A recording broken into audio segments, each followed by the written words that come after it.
Well, as I said, my name is Peter Gurry, and it's my privilege to introduce our third and final main speaker today. His name is Dr. Daniel B. Wallace. Students of Greek all over the country and all over the world know him for his advanced Greek grammar.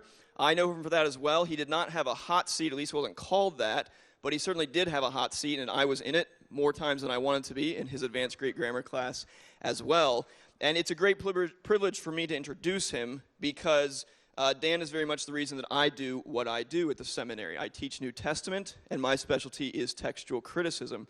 And back when I was in Bible college, a very important book came out that was a New York Times bestseller by a scholar named Bart Ehrman, who you may have heard of. And the book was Misquoting Jesus, and Dan Wallace wrote one of the best responses to that book. And I, as an undergraduate, read that book, and I thought, wow, this is what I want to do. And so I worked hard in Bible college and then went to Dallas Seminary where Dan teaches. And I went there in the hopes that maybe I could get in his class and maybe I could become an intern at his Center for the Study of New Testament Manuscripts, which I hope you've visited their booth out here in the back. If you haven't, go see them, please. And I thought maybe if I could go on a trip with him, I could see a real New Testament manuscript. And in God's kindness, within about a year of being at Dallas Seminary, I had met Dr. Wallace. I had taken him for a class, and I had joined the Center for the Study of New Testament Manuscripts, and it was about a year later that I was on a trip with him, and I've now been on 3 or 4 trips with him and with his center to digitally preserve our incredible collection around the world of New Testament manuscripts. So we have Dan and his team to thank for the fact that scholars like me and anybody can access high-quality digital images online at their website at csntm.org for free. So we can thank Dan and his teams for doing that.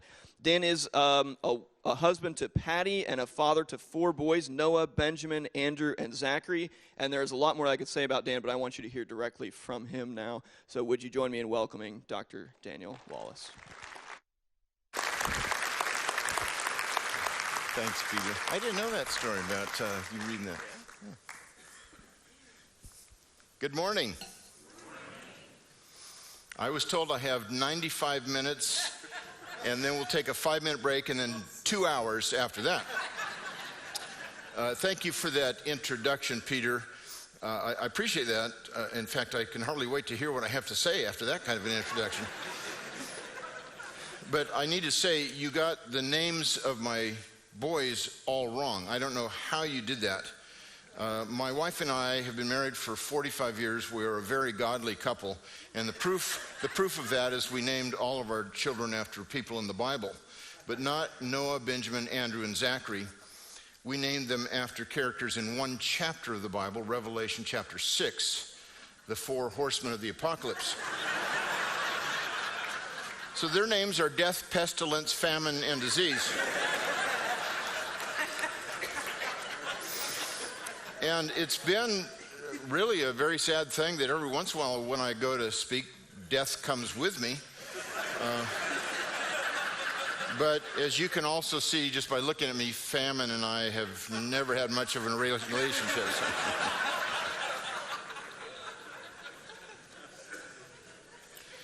The previous 2 speakers just gave great lectures, really profound information, and I deeply appreciate with what Dr. Dempster and Dr. Gentry had to say and the level of scholarship that they've done over the years. It's just been phenomenal. I hope you deeply appreciated what you were getting because this is just absolutely top-notch stuff. And they are both very absent-minded professors. I, on the other hand, am not at all. Peter, what time was I supposed to finish?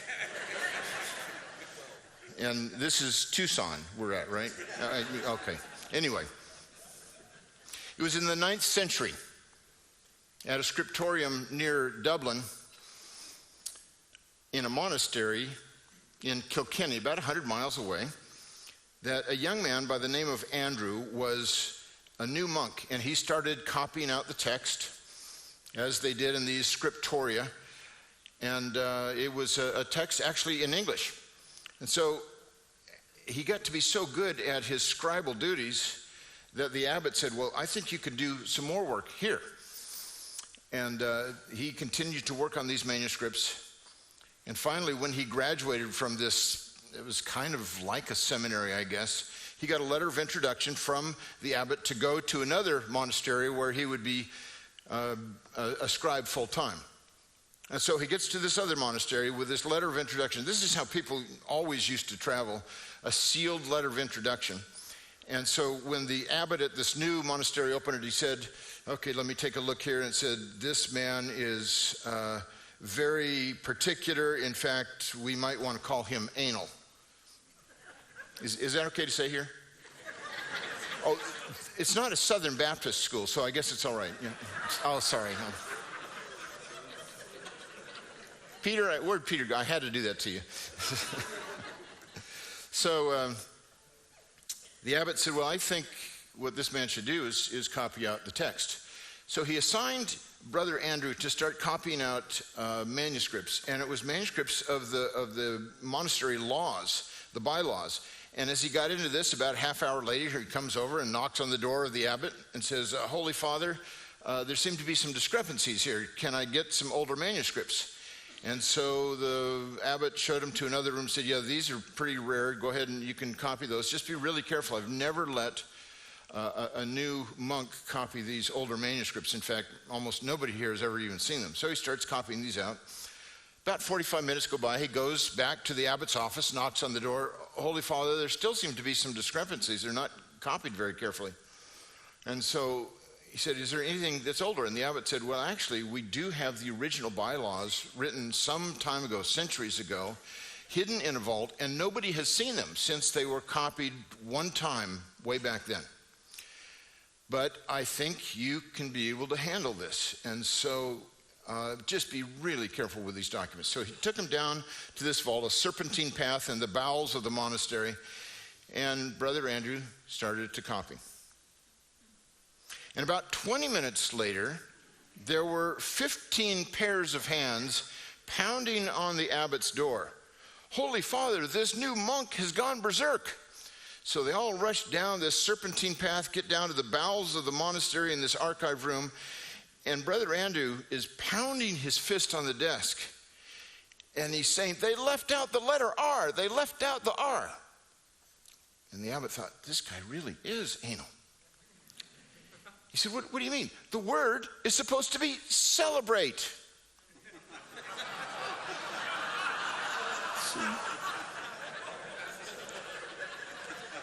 Some of these folks over here still haven't gotten it. Are you wildcats by any chance?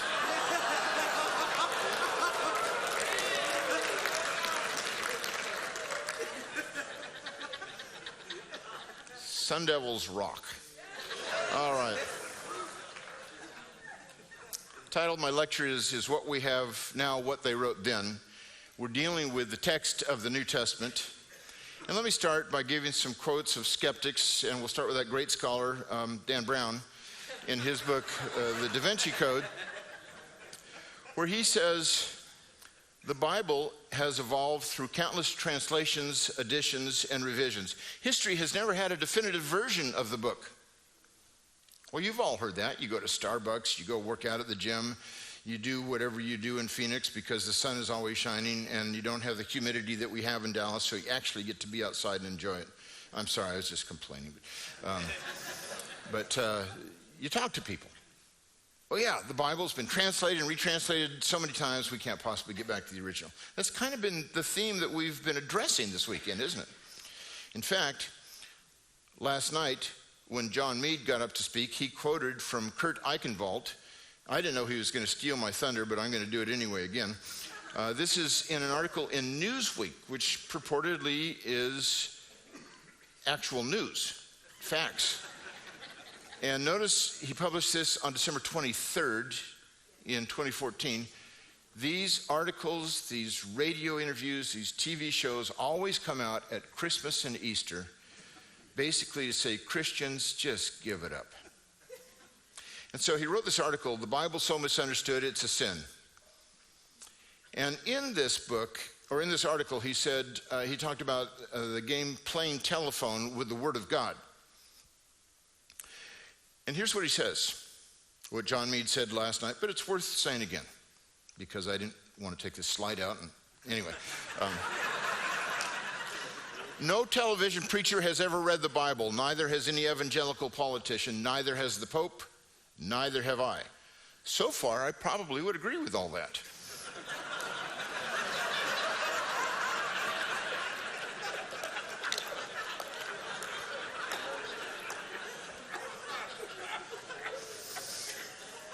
And neither have you. At best, we've all had a bad translation, a translation of translations of translations of hand-copied copies of copies of copies of copies, and on hundreds of times. What's interesting is that Eichenwald has used a source, and we'll show you what that source is, where he has actually played the telephone game with this written source to come up with this kind of a statement, which is not even close to what was originally uttered. And got the whole thing really garbled. But let's look at somebody who may be a little bit more academic, at least purports to be. This is C.J. Werleman. He wrote a book, Jesus Lied. He was only human. Here he is, hooked up to a lie detector.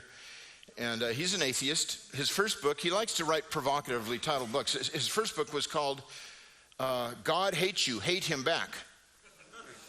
And I think that's a rather ironic title for a book by an atheist. Maybe, he should have titled it something like Nothing Hates You, Hate Nothing Back, but that probably wouldn't go quite so well. So here's what he has to say. We do not have any of the original manuscripts of the Bible. The originals are lost. We don't know when, and we don't know by whom. What we have are copies of copies. In some instances, the copies we have are 20th generation copies. Well, he's not a biblical scholar, though. Where's he getting this information?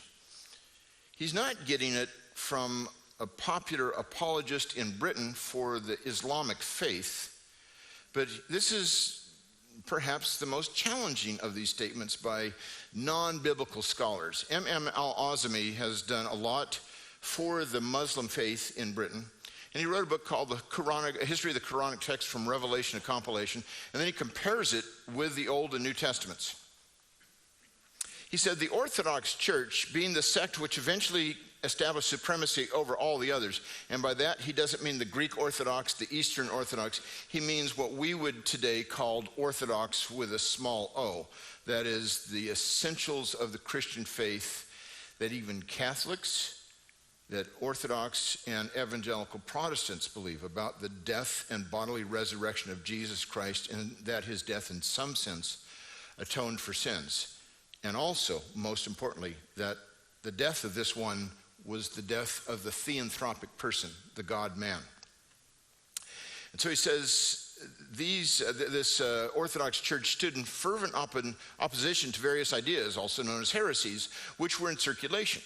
These included adoptionism, the notion that Jesus was not God but a man, Docetism, the opposite view that he was God and not man, and separationism, that the divine and human elements of Jesus Christ were two separate beings. In each case, this sect, the one that would rise to become the Orthodox Church, deliberately corrupted the scriptures so as to reflect its own theological visions of Christ while demolishing that of all rival sects.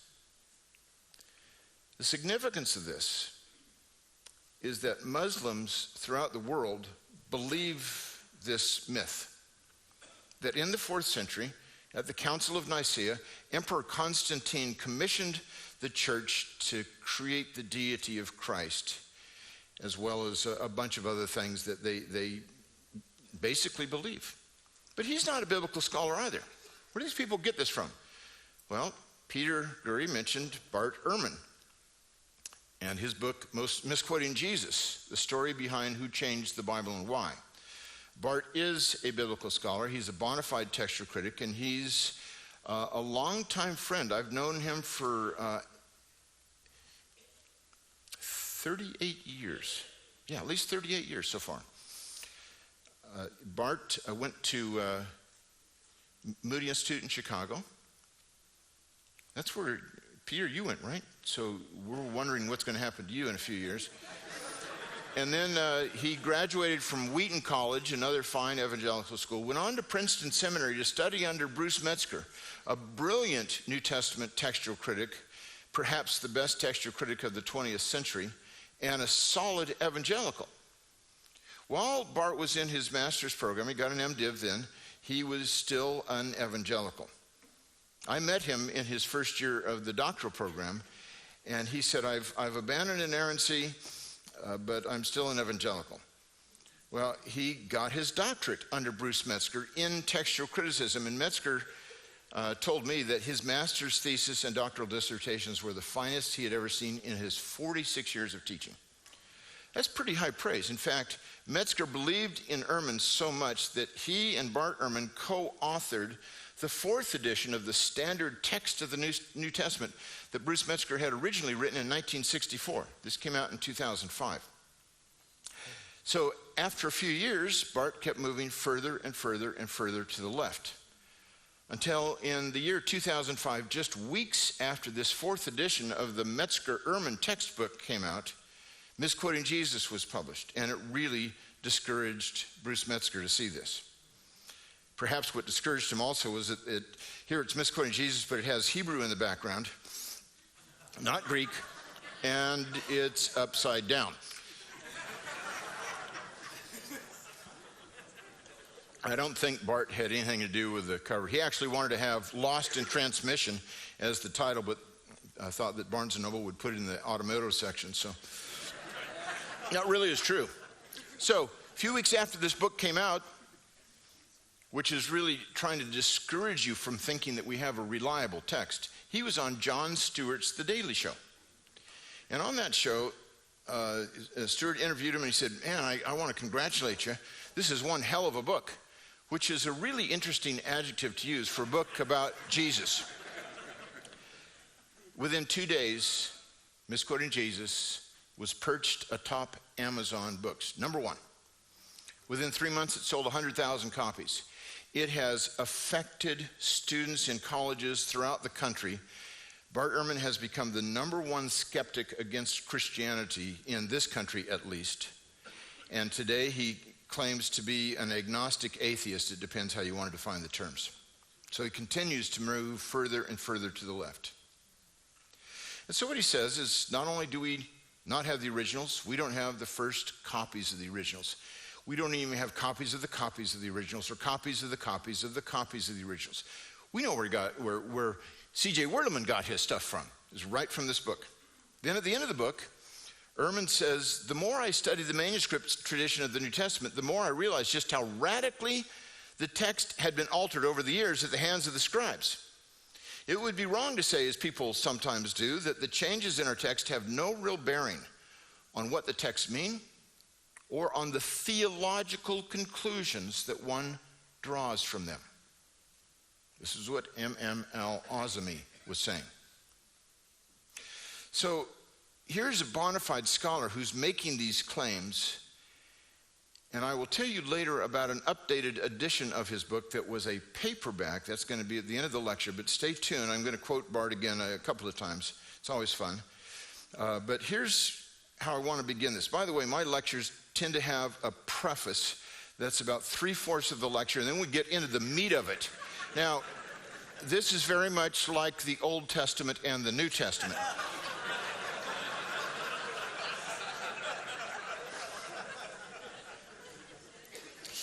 There's two attitudes to avoid, and that was probably one of them.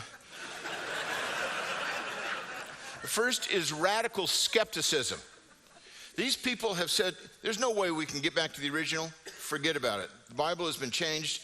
And as was pointed out earlier, what Satan said, what the serpent said in the garden, that first question was, has God really said? Has now become the fundamental question in apologetics today. It is a pre-apologetic question, because before you can even talk about what the Bible says, what the Bible teaches, you have to first establish, is this really what it says? So textual criticism is pre-evangelism, if you will. So this first attitude to avoid is radical skepticism. The empirical, rational basis for it is ridiculously weak. But the other attitude to avoid is absolute certainty, and this is what I suspect most of you may succumb to more easily. In my teaching career, which has now spanned about 35 years, I have lectured all over the country, and there are two states, Ohio and Texas, where I have met people who honestly believe and have said, if the King James Bible was good enough for St. Paul, it's good enough for me.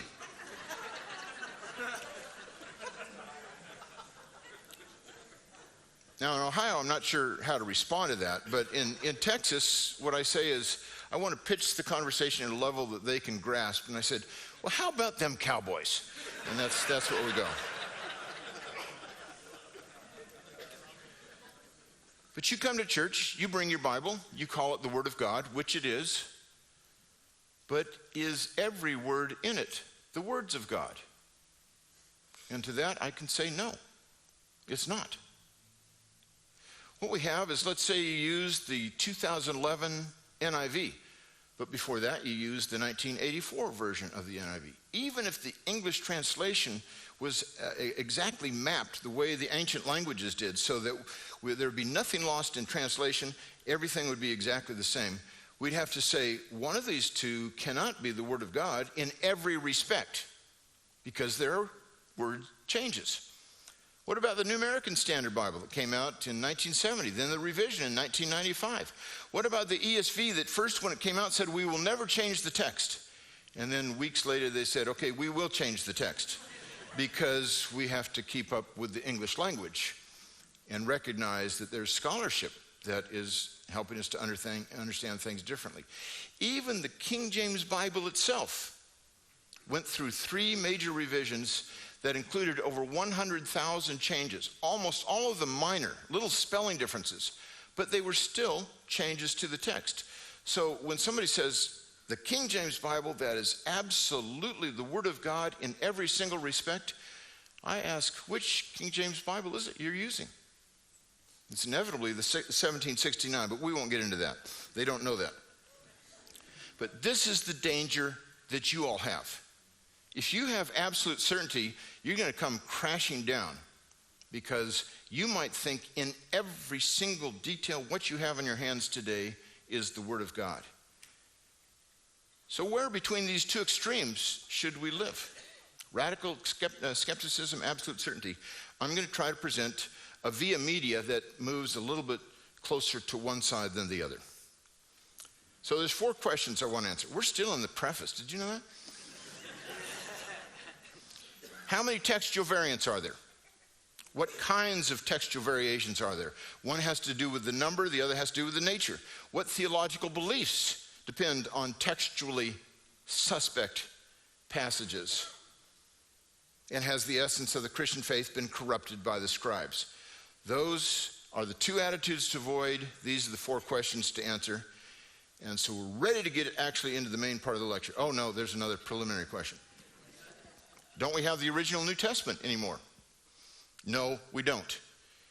It was written on papyrus, and if we had an original copy, it's not a copy if it's an original, but an original manuscript of the New Testament, of one of the letters, one of the Gospels, we would probably know it.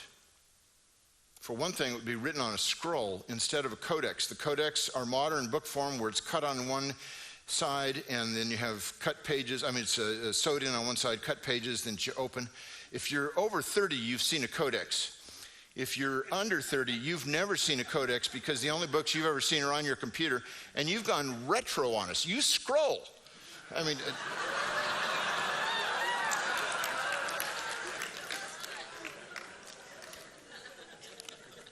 So I'll try to introduce you to a modern invention and when it came about. These manuscripts got copied and copied and copied. And Ehrman is quite right that we don't have the originals. We don't have copies of the originals. But what's interesting is these originals lasted for several decades. And several people copied them and then made copies that went on. And then others might go back and say, somebody says, I've got this copy of the letter to the Romans, and it's not exactly like this other one. I'm going to be in Rome next week. Let me see if I can look at that original. So they made these corrections. And that's how the gospel spread. That's how the New Testament spread. The copies would have just fallen apart before the year 200, almost certainly. So we don't have the originals anymore. Okay, we don't have the originals, but we got lots of copies, right? Yeah, we do. If they all agreed with each other, I guess we'd have to say, well, that's probably what the original says. We can't make any decisions otherwise, but that's not the case. In reality, in the first 8 centuries of the copying of the New Testament, we have between 6 and 10 variations per chapter between the 2 closest manuscripts. Now, you extrapolate that out over the whole New Testament, you got 2,500, 3,000 changes. So because of the disappearance of the originals, and because of the disagreements among the copies, we have to do what's called textual criticism.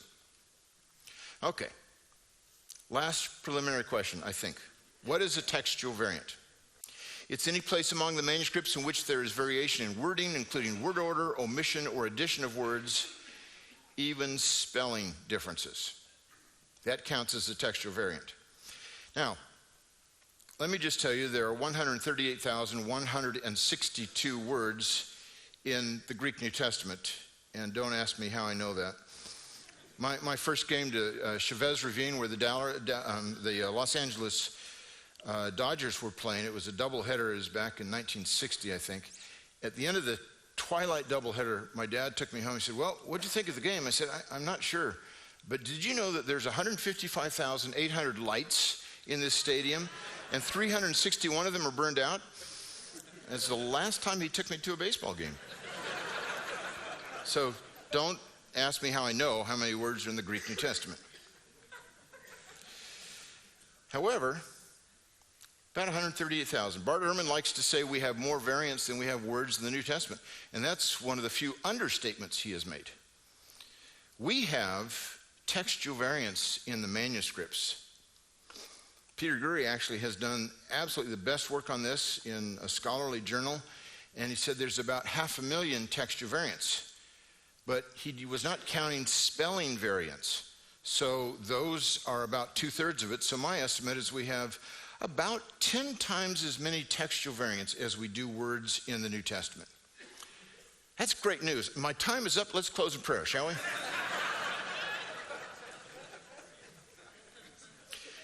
The reason we have a lot of textual variants is because we have a lot of manuscripts. If we had one manuscript, it would not disagree with itself. No variants. As soon as you add a second one, you're going to have differences, and a third, and a fourth, and a 10th, and a 1,000th. These manuscripts go all over the map, but the most common textual variant is one of spelling. But we have a lot of manuscripts. In fact, here's what the count looks like. Greek manuscripts today, there are known, the official count is 5,898. There's reasons why we shouldn't get too precise on that, because the official count is not the actual count. There's been manuscripts that have been found to be parts of others, and some have been lost, things like that. So we can adjust it to about 5,500. So if you're at Starbucks tomorrow and somebody says, did you know that there's 5,898 Greek New Testament manuscripts in existence today? You say, well, that really is not quite. It's really closer to 5,500. I'm sure that question will be asked at Starbucks by the barista. We have more manuscripts in Latin than in Greek. The New Testament was originally written in Greek. And late 2nd, perhaps early 3rd century, it started to get copied in Latin. And Latin swept across Europe to the west so that became the lingua franca out of which many European languages came. Greek has no descendants. The best guess is we have about 10,000 copies of Latin manuscripts of the New Testament. Now, the vast majority of these, both in Greek and Latin, are not complete copies of the New Testament. And yet, the average size manuscript is over 400 pages long. This best guess, 10,000, we just haven't counted them all. We just don't know. That's a guess, and it's probably within a couple thousand right either way. But then the New Testament was translated into other ancient versions, especially Syriac and Coptic, two very early and very important manuscripts, or versions, translations, and then a number of others like Old Church Slavonic and Gothic and Georgian and Armenian. Somewhere in the neighborhood of 5,000 to 10,000 copies in these ancient versions. Again, we just don't know. So altogether, we probably have well over 20,000 copies of the New Testament in handwritten manuscripts before the time of the printing press. That's called an embarrassment of riches. But what if you had a magic wand and you could wipe all those out in one fell swoop? Well, we still would not be without a witness, because we have quotations from the New Testament by church fathers who wrote homilies and commentaries and theological treatises and letters to people. And they did not have the gift of brevity. They quoted and quoted and quoted the New Testament, so that today we have well over 1 million quotations by these church fathers. Now, it has often been said that we have the entire New Testament in the writings of the church fathers by the end of the 3rd century, except for 11 verses. That is a myth. It was based on faulty hearing from somebody at a party in the 1820s, I think. But to our shame, it was a Muslim apologist who discovered this. It's not through the 3rd century. We're talking about church fathers well into the 2nd millennium. About the 13th century is what we're counting, but we've got a long ways to go to even get into the 2nd millennium. But here's what I can say about the church fathers. We have virtually, and every word in this is important, we have virtually the entire New Testament in the writings of the church fathers multiplied many times over. Virtually the entirety of the New Testament in the writings of the church fathers multiplied many times over. So we still would not be left without a witness. Well, let's compare this to the average classical work. Greek or Latin authors are the ones we're talking about. The average classical Greek writer has less than 15 copies of his work still in existence, and remarkably, it's been Christian monks that have preserved them, largely. And yet, we're typically waiting over 1,000 years before we see a single copy. Well, if you had these writings of one classical author, we'll just take an average author, and we stack them up, they'd be about 4 feet high, about right here. Let's compare that to the New Testament. So the average classical author, well, we can say about the height of a podium. This will do. The New Testament, what can we use in comparison? How about the Empire State Building in New York City? Now, for you wildcats, I had to add the location.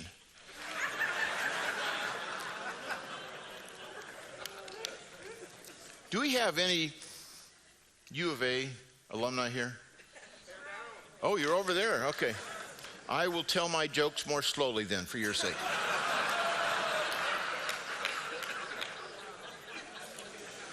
Now, this is not to scale. Let me show something that is to scale. Let's see if we can get this right. Here's that podium. It's a pixel, 4 feet high. That's the right ratio. Here's the Empire State Building, 1,454 feet high. But gosh, I got a lot of extra room here. Is it one Empire State Building? No. The New Testament, if we stacked up all these handwritten copies, not counting the quotations from the church fathers, we would stack up 1, 2, 3, 4.5 Empire State Buildings over 1.25 miles high, 6,600 feet tall. Average classical author, 4 feet tall, 1.25 miles high for the New Testament. That's a huge difference. And people say, well, we're waiting, we don't even have copies of the New Testament. You know what? When these authors like C.J. Werleman say, sometimes we're waiting for the 20th generation of copies.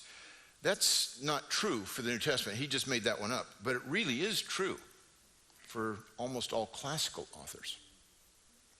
Now, let me give you some more comparisons here, just in terms of the numbers of copies. And I looked at Greco-Roman historians and biographers and got the latest data on these authors and how many copies we have. But here's what I want you to filter. If you had, let's say our faith was based on Plato's Republic instead of the New Testament, I'd say we still have a pretty darn good text of Plato's Republic today. So if you're going to have skepticism towards the New Testament, it needs to be multiplied about 1,000 times toward any other classical writing, at least on average. So Pliny the Elder, Plutarch, Josephus, Polybius, Pausanias, Herodotus' History, Xenophon's Hellenica. We'll read each one of these in Greek right now, and then there will be a quiz after the break. Okay, Pliny the Elder, we have about 200 copies. He's a first century AD author. That's a lot. He's not an average Greco-Roman author. And the oldest substantial one comes 700 years after he wrote. Plutarch, we're waiting 800 years before we get any copies. Josephus, his Antiquities of the Jews, the oldest substantial copy, perhaps only copy, and I haven't done research on this recently, so I may need to update it, I think is from the 9th century. His Antiquities of the Jews, book 18, mentions Jesus. And that we have more copies of than the other writings because the Christians saw, oh, he's mentioning Jesus, let's make sure we have more copies. And then, of course, they wanted to add to it and say things that Josephus didn't say. But about 20 copies, I understand. Well, what about Herodotus? Herodotus, we'll skip, but it's a nice statue nevertheless. So Polybius, oldest copies, about 1,200 years after he wrote. Pausanias, who wrote the geography of Greece, massive gaps, just whole chapters that are gone. 1,400 years later, we're not exactly sure what he wrote. Then there's Xenophon. And Xenophon wrote his Hellenica. But I'll come back to Herodotus. I repented of that. His histories, we have 109 manuscripts, but the first substantial manuscripts, more than just a few small papyrus fragments, come 1,500 years after he wrote. Xenophon is even worse. His Hellenica, the first substantial manuscripts, come 1,800 years later. Now, we do have some small scraps before then, but 1,800 years before we get anything substantial from Xenophon of his Hellenica, a very important author. Now, what if that were the situation for the New Testament? What would we compare this to? I have an idea. How about this thing? The first substantial copies of the New Testament, if it was like Xenophon's Hellenica, would have been written when the Wright brothers invented the airplane. Do you think the skeptics would have a field day then? That's what they think they have. We need to correct them. And by the way, in the correction, make it gentle and always aim to bring them to Christ. You're not trying to win an intellectual argument. You're trying to win hearts and souls for the Lord. Okay, well, these manuscripts, I've mentioned a bunch of copies of the New Testament, but I haven't talked about how old they are. So let me talk about the date of New Testament manuscripts. And this is a simple slide. The next one will be complicated. But let me talk first about the discovery of P-52, which was not the airplane built after the P-51 Mustang in World War II. This stands for Papyrus 52.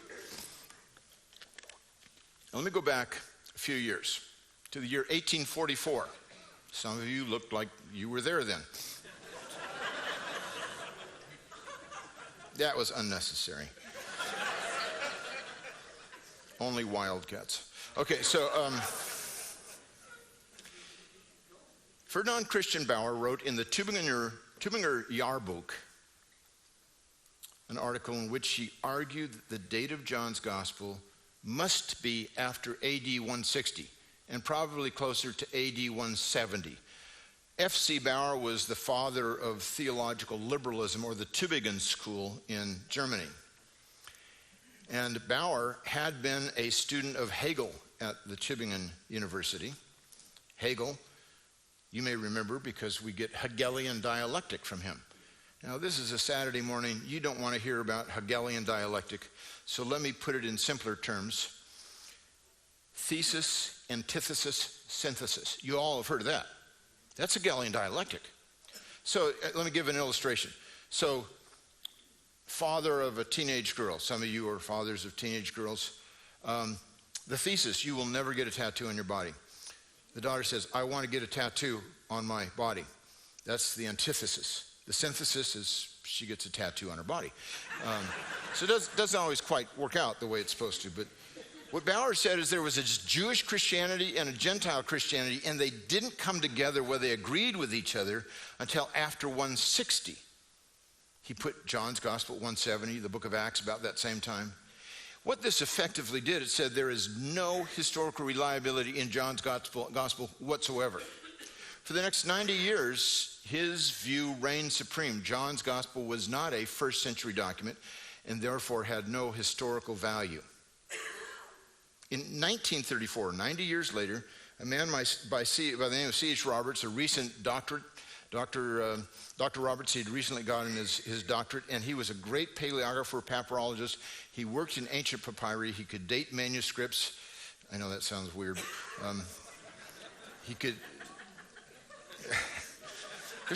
There's always a joke in there sometimes. Let's just skip that. I mean, you know what it's going to be. So, date old leather. No, I'm not going to go there. So anyway, Roberts came across this papyrus that was in a shoebox left by his predecessor at the University of Manchester. And the scholar who left it behind did not have a chance to go through these last few scraps. So Robert sees this thing, and it's about the size of a credit card. And you'll notice, that's the actual size of it, really. No, it's smaller than the palm of my hand. And what Roberts noticed was that this is a pretty decent Greek hand. He also noticed that this was written in a text, a scribe that looked to him for sure like it was from the 2nd century. And on this side, he started to transcribe it. He discovered this as parts of John chapter 18, verses 31 through 33. Then he looked at the backside, and he noticed there was still text there. John chapter 18, verses 37 and 38. The remarkable thing about that was that means this manuscript was from a codex. Because scrolls would be written along the horizontal lines on the inside of the fibers. They get these papyrus sheets and put horizontal lines of the natural fibers in the inside. They'd naturally they'd naturally glue to the outside of the vertical lines, and they'd pound it. Then they'd have these long sheets of papyrus that they could make into rolls. This had John 18 on the inside, John 18 just a few verses later on the outside. He was actually able to figure out how many leaves it would take and how big each leaf was for the Gospel of John. That takes a little bit of work to pull that one off. But he looked at this and said, this was written in a codex. He literally, in 1977, wrote the book on the codex called The Birth of the Codex. And he and another fellow, T.C. Skeet, wrote this book where they said the codex form was basically invented sometime in the late 1st century, most likely, but it really didn't take off until the 2nd century. And then they gave some interesting statistics. By the 5th century AD, 500 years after Christianity had been around, 400 years, all of a sudden we discover that 94% of all Christian books through those first 5 centuries were written on a codex. And only something like 14% of all non-Christian books were written on a codex. It was about AD 500 that the whole world started to get caught up on the value of the codex form of books. So mark this down. This is the first and probably the only time in Christian history where the church has been ahead of the technological curve. But we were once. And then you guys have gone retro on us. Robert sent pictures of this fragment to the 3 leading papyrologists in the world, and each one of them independently wrote back to him and said, this manuscript should be dated no later than AD 150 and as early as 100. A fourth, a German, demurred, and he said, I think maybe this was written in the 90s. Well, this got published, his work got published the next year, and one wag even said, well, this copy was made when the ink on the original text of John's Gospel was barely dry. Now, if this manuscript is dated no later than AD 150, I don't know how you learned math and logic here. I know how they learned it in Tucson, but we won't talk about them. But I grew up in Newport Beach, and we probably shouldn't talk about that either, but At least I learned this, that generally speaking, a copy of a manuscript is not made before the original of the manuscript, right? It makes logical sense. So what this did is it sent 2 tons of German scholarship to the flames. All these books for 90 years it argues, first, John's gospel has no historical validity to it, and secondly, it was written after AD 160, probably 170. Now, in the last couple of decades, with the rise of postmodernism, the date of this manuscript has been revised. Maybe it's 125 to 175, maybe even early 3rd century. But with the discovery of the Dead Sea Scrolls in the 40s, now all of a sudden we see that John's gospel is a thoroughly Jewish document. And so consequently, it's kind of a two-edged sword. With this manuscript and with the Dead Sea Scrolls, we see John's gospel has great historical value. Ironically, the Jesus Seminary that publishes the 5 Gospels, you may have heard of them. They're the ones who did the color-coded beads, and it's before the time of most of you, I think, but they put in red beads in a jar. It said, "We believe Jesus actually said these words," and then they'd have Jesus' words in red or in pink if they thought that the idea went back to Jesus. Gray, probably not. Black, there's no way this is Jesus. That's how they do this. It was called the 5 Gospels because they had the Gospel of Thomas in it. The Gospel of Thomas has more red and pink in it than the Gospel of John, the Gospel of Matthew, or the Gospel of Mark. Matthew and Mark are surely 1st century documents, and John, no matter how you date it, must be earlier than the Gospel of Thomas.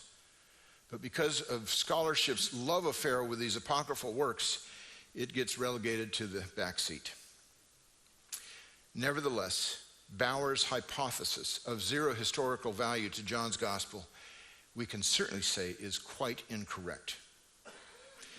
This reminds me of a saying of a great scholar, William Lane, that an ounce of evidence is worth a pound of presumption. When you talk to your friends, they're going to come up with all sorts of loony ideas. And it's hard to even talk to them.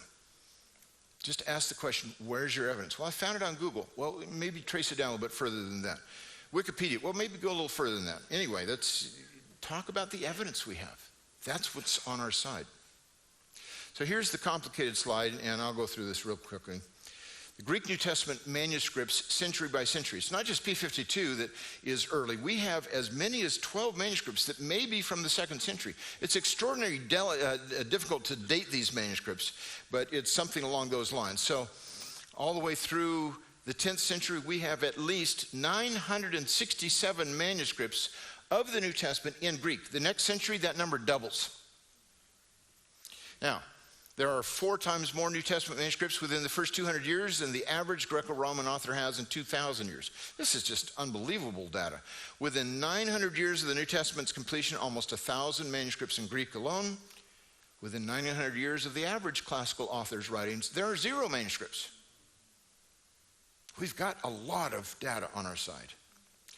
So in answer to the first question, now we're about 1/5 through the lecture. Don't put your fingers up yet, Peter. I know, you just make me feel guilty. Has the Bible been translated and retranslated so many times that we don't know what it originally said? Here's another way to look at this. The King James Bible was published in May of 1611, and the Greek New Testament was based essentially on 8 manuscripts, the earliest of which went back to the 11th century. Now, over 400 years later, we have about 5,500 Greek manuscripts. We're just talking about the Greek manuscripts, the earliest of which go back to the 2nd century. So as time goes on, not only do we have almost 1,000 times more manuscripts, we have almost 1,000 years earlier in these manuscripts. The bottom line is we are getting closer and closer to the original text, not farther and farther away, as all these skeptics, one right after the other, seem to say. That make sense? Good. Question 1 is done, so if that's as far as we go, I'll be satisfied and you'll be frustrated. So let's talk about what kinds of textual variations there are. Over 99% make virtually no difference at all. Peter Gentry went through a number of these for the Old Testament. Same kind of thing with the New Testament. And spelling is by far the most common textual variant in the New Testament. So common that when Peter Gurry wrote his magnificent article in New Testament Studies, He said, I'm not going to count the spelling variants because it just gets to be a little bit too much. John was a creative speller. He spelled the verb anoigo, which means I open, 3 different ways when it's parsed exactly the same within the space of 8 verses in John chapter 9, I think. Look it up. Neoxen in John 9:14, then go on from there. Third person singular, first aorist, active, indicative of anoigo. For you Greek geeks. The rest of you can ignore everything I just said. But what you can't ignore is that we have differences in spelling in these manuscripts, and yet we know that they don't. There. You guys probably understood it the first time, right? I'm picking on you too much, but I'm not done. All right. So, question for Greek geeks and seminary students. How many ways are there to say John loves Mary in Greek? Now, I actually asked myself this question a few years ago. I was teaching a course in Oklahoma City, and I spent 8 hours coming up with the different ways to say John loves Mary in Greek. But here's the things you need to consider. Word order can change all over the map for Greek because it's the inflections, it's the endings that counts. The article occurs with proper names, which means you can say, the John loves the Mary, or John loves the Mary, or the John loves, it goes everywhere. We don't know why these articles are used. What we can say is that the article in Greek, I did my master's thesis on when it does not occur, I did my doctoral dissertation on when it does occur. There's 20,000 of these buggers in the New Testament. 1 out of 7 words is the. And I still don't know why it's used with proper names. Nobody is quite sure. These 2 works, by the way, if you ever wanted to look at them that I wrote, would cure the most hopeless insomniac. But the article occurs. And then there's differences in spelling for names. For example, the name John can be spelled Ioannes or Ioannes, 1 N or 2. Okay, this will show up on the quiz, so get ready for this. 8 different ways to write John loves Mary. Exactly translated the same, John loves Mary in Greek. Oh, there's another 8. And another lots more. 96 ways to say John loves Mary in Greek. But there's also conjunctions that are often untranslated. And so let's take a look at how that goes. I can assure you these are all different. I'm pretty anal that way, like Brother Andrew. 384 ways to say John loves Mary in Greek. And yet these are not all the ways to say John loves Mary. I thought, oh, there's a few more. But I decided after 8 hours that I put in my time. Isn't that amazing? Greek is pretty flexible. You say, that's amazing. What's the relevance? We'll get to that. There's other legitimate word orders that swell the numbers to over 500. And just last night I was losing sleep over periphrastic participles. I'm sure you've all done that. And I thought, well, you could say loves this way, and that doubles all these other numbers. A different verb for loves mushrooms the numbers to over 2,000 ways to say John loves Mary in Greek. That's amazing. Okay, here's the relevance. Bart Ehrman says we could go on nearly forever talking about specific places in which the text of the New Testament came to be changed either accidentally or intentionally. The examples are not just in the hundreds, but in the thousands. But they would all cure the most hopeless insomniac if we had to discuss those. These are not the kinds of textual variants that are discussed in scholarly meetings because they're just as boring as they could be. If we can say John loves Mary over 1,000 times, that was before I did the periphrastic search, over 2,000 times in Greek, without substantially changing the meaning, the number of textual variants for the New Testament is meaningless. 1.5 million, 10 million, it doesn't matter. What counts is the nature of the variants. And this is where we get to the issue. Less than 1/10 of 1% of all textual variants, that's an important point, are both meaningful and viable. That is, they have meaning, they change the meaning somehow, and they have some plausibility of going back to the original. Both things, meaningful and viable. This is not drawn to scale, the dots should be smaller, but anyway. Let me give you some illustrations of meaningful and viable variants. I'm going to give 2, then I'll just briefly go over 2 because my time is almost up. The first one, Mark chapter 9, verse 29. This is where Jesus' disciples were trying to cast out demons. And they had some particularly pesky demons that just couldn't be exorcised. Jesus said this kind can only be cast out by prayer and fasting. I put "and fasting" in brackets because not all the manuscripts, in fact, the earliest manuscripts, don't have "and fasting."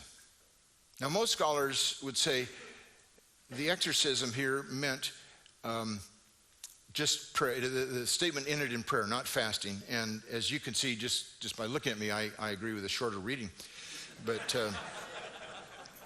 But I have been involved in a couple of exorcisms, and I kind of hedge my bet. Maybe I'm wrong about textual criticism. I'm going to fast too. So here's another one that maybe is a more well-known passage. This is one that everybody knows. 666, everybody knows about that. Revelation 13, the only place the number of the beast is mentioned. Let the one who has insight calculate the beast's number, for it is the number of a man, and his number is 666. Really? Back in the 1830s and 40s, a scholar discovered in one of the most important manuscripts of the New Testament, I won't give the history of it, but he discovered that this manuscript that had been scraped off and rewritten centuries later, he could read the undertext. It took him 2 years to read 150 leaves of a manuscript. And he discovered that this really important manuscript for the New Testament, and especially Revelation, had the number of the beast as 616. Well, that was the only manuscript we knew of at the time. But then in the last 20 years, another manuscript, an early papyrus, came out from Oxford, where they've got 500,000 papyrus scraps that are waiting to be examined. And one of these has 26 different postage stamp size pieces of this papyrus spanning 9 chapters of Revelation. And one postage stamp is of Revelation 13:18. I had an opportunity to look at both of these manuscripts. One is at the Bibliothèque Nationale in Paris, and the other one at Oxford University. And I looked at this manuscript under a magnifying glass and a microphone. A microphone? No, that didn't help. Microscope. That was a verbal variant. So, sure enough, the number of the beast here is 616. So our oldest manuscript for Revelation 13:18 and one of our 2 most important manuscripts for the book of Revelation both have the number of the beast as 616. Now, if you ask me, what's the number of the beast? I'll say it depends what day it is. Tuesdays, I kind of think it's 616. Thursdays, 666. I mean, really, I don't know. But what this has done, I mean, I'm the editor of the Net Bible, senior New Testament editor of the Net Bible, a new translation. And if we decide to publish another edition, and I decided to let my carnal side come out and put as the number of the beast 616, it will send about 7 tons of popular Christian literature to the flames. Most scholars would say 666, that's the number of the beast. 616, that's just the neighbor of the beast. He lives a few doors down, you know. But here's the thing. I know of no Bible college, no theological seminary, no denomination, no church that puts in their doctrinal statement, we believe in the virgin birth of Christ, we believe in the deity of Christ, we believe in the sinlessness of Christ, and we believe that the number of the beast is 666. It may be meaningful, both variants are meaningful and viable, but it doesn't rise to that level. The 2 longest textual variants are Mark 16, 9 through 20, you know about picking up snakes, handling snakes, drinking poison, this kind of thing. I won't get into the text, but most scholars don't think these passages are authentic. What do we lose if we lose these 12 verses? There's only 2 passages, 2 textual variants that involve more than 2 verses, and they are both 12 verses long. The long ending of Mark's gospel is one of them. What do we lose if these verses are not authentic? Well, if they are authentic, we might lose an arm, but no, that was not kind. I shouldn't. That's just. Let's do this instead. Okay. The other one that almost all of us want to have in our Bible is the story of the woman caught in adultery. Bart Ehrman loves to say this is a passage that's not found in the earliest manuscripts, probably didn't happen. And I want to tell you that most scholars today believe that the story of the woman caught in adultery was almost surely not written by John. But most, or at least many scholars believe that doesn't mean it was not historically true. It ends up floating all over the Gospels. There's a half a dozen different places it ends up in. And I've seen some fascinating manuscripts that it was left out of one, so a pastor just angrily wrote it in and put it into a paper leaf and stitched it into the parchment to say, "You fool, you left out my favorite passage." And I call it my favorite passage that's not in the Bible. But what do we lose? What do we lose if we lose the story of the woman caught in adultery? Is this the only place that Jesus shows tenderness to women? Is it the only place that he forgives sins? It's an example. It's a great illustration. And I think in large part it happened historically, but I don't think John wrote it. So what we lose are some anecdotes, but not foundational issues. Question 3, what theological beliefs depend on textually suspect passages? I'm coming back to Dan Brown in his Da Vinci Code, and Sir Lee Teabing says to Sophie, "My dear, until that moment in history, Jesus was viewed by his followers as a mortal prophet, a great and powerful man, but a man nonetheless immortal."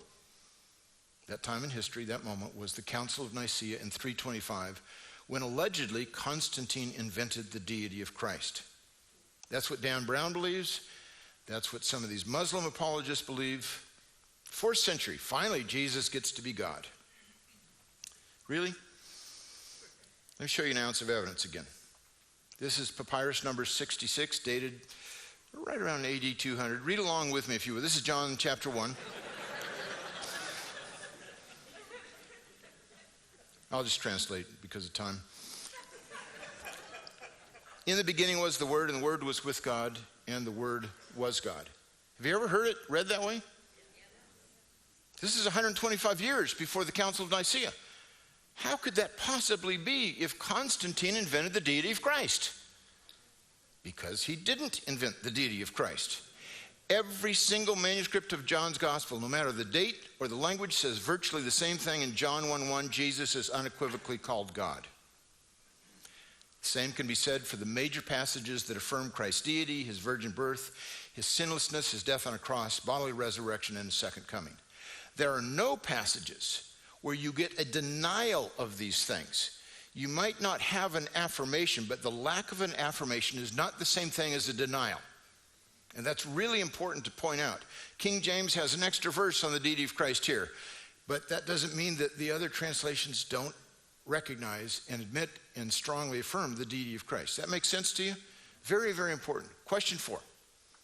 Has the essence of the Christian faith been corrupted by the scribes? I put that up too quick, but I've already been told, get off the stage now. So, Sir Frederick Kenyon, who was a paleographer extraordinaire and the principal librarian of the British Museum,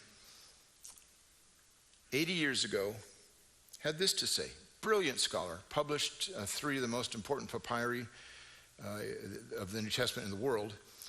And he said, the general result of all these discoveries and all this study is to strengthen the proof of the authenticity of the scriptures and our conviction, listen to the wording carefully, that we have in our hands in substantial integrity the veritable Word of God. That's what you have in your hands. Maybe not in all of the particulars, but in substantial integrity, we have the veritable Word of God in our hands today. But don't take Kenyon's word for it. I'll quote that other fine evangelical, or former evangelical, Bart Ehrman. His hardback came out first 2005. 6 months later, they wanted to add a paperback, and they added an appendix for some editor's notes to kind of beef up the sales. And so I'm pointing out that this is on page 252. Get the paperback version, you'll see it. They asked him this question. Why do you believe these core tenets of Christian orthodoxy to be in jeopardy? Oops. I almost blew the whole thing here. Okay, one more time. Why do you believe these core tenets of Christian orthodoxy to be in jeopardy based on the scribal errors you discovered in the biblical manuscripts? Notice, these people who edited and published his book did not ask him, do you believe these core tenets of Christian orthodoxy are in jeopardy. They asked him, why do you believe? The way they read his book, yes, of course he believes that. When confronted with this specific question, here's what he said. Essential Christian beliefs are not affected by textual variants in the manuscript tradition of the New Testament. That's profound. Bart Ehrman, the number one guy who is the skeptic about the text of the New Testament, was able to say this because the evidence could not allow him to say otherwise. So let me close with an unnatural segue. Just before lunch, this will fit, and I don't think you'll see these in Arizona very often. But a polar bear attacks a man in Canada, and bystanders do nothing. The media did not even report this incident, liberal media, of course. Up in Canada, where these two scholars are, I'm not sure why that's liberal, but I had to say that. Okay. This is true. A polar bear attacked a man in Canada. I want you to close your eyes right now and envision what this looks like. Now, for some of you who are a little bit queasy, this may be rated PG-13, maybe rated R, but just close your eyes. Everybody done that? Okay, here we go. Now take a look.